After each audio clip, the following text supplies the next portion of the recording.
This is one of the most viral tutorials I have ever made.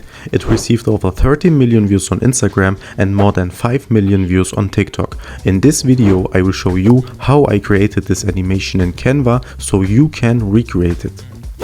First of all, we go to Elements, select Shapes and then choose the circle.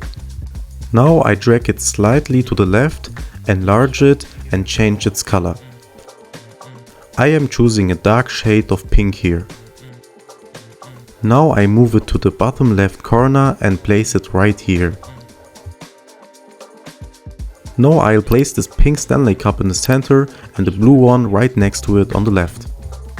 Since this is located in the background, I will apply a blur effect with an intensity of 40. Amazing. I am now doing the same with the white Stanley Cup to draw the focus to the pink cup in the center. I place the last cup on the far left. Now I press T on my keyboard and can enter my text in this text box. We also still need to change the font so that it fits the content better. I will select this one here. A little farther to the right, and now we will rotate it 90 degrees to the side. Up here we can adjust the font size. I will choose 70. I resize the text again to exactly how I want it and place it on the right side. To make it look just a little bit better, I reduce the line spacing to 1.1. Now I am changing the color here as well to this shade of pink and make it slightly darker so that it stands out against the background and is easier to read.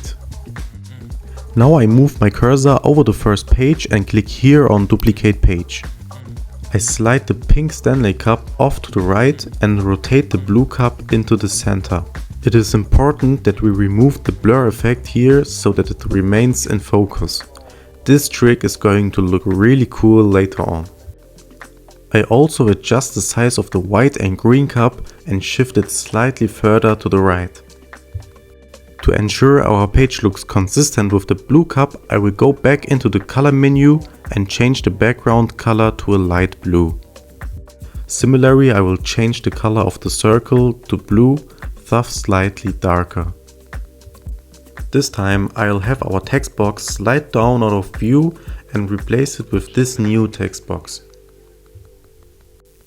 Using the three dots, I copy the text and go to page 1. Now I can paste it there and make it disappear from the top. Now I'll duplicate page 2 and have the text box disappear downwards. I reinsert the new text for the white cup and place it on the right. I hide the blue cup on the right again, then enlarge the white cup and place it in the center. I also adjust the green one slightly and slide it to the right. I remove the blur effect and then change the background color to match the cup. For the color of the circle, I choose a dark beige shade. Now we copy the text box again, jump to page 2, paste it there and hide it at the top. We jump back to page 3 and duplicate it. Then we move the text back down. I shift the white Stanley Cup to the right, then significantly enlarge the green Stanley Cup and position it in the center. Don't forget to remove the blur effect. I am changing the background to green and dark green to match the cup. In this way each slide has its own color. I insert the text box again and place it on the right side. After copying it, I go to the previous page and hide it at the top. Now comes the most important part. For the transition between the pages, I select the so-called match and move effect. I increase the duration to 0.9 and apply it between all pages. Now we are finished and we have created this cool animation. This is exactly what happens with the awesome effect between the pages. That's it guys. If you enjoyed this and want more videos like this, give the video a like and let me know in the comments. Also follow us on Instagram and TikTok. See you in the next video.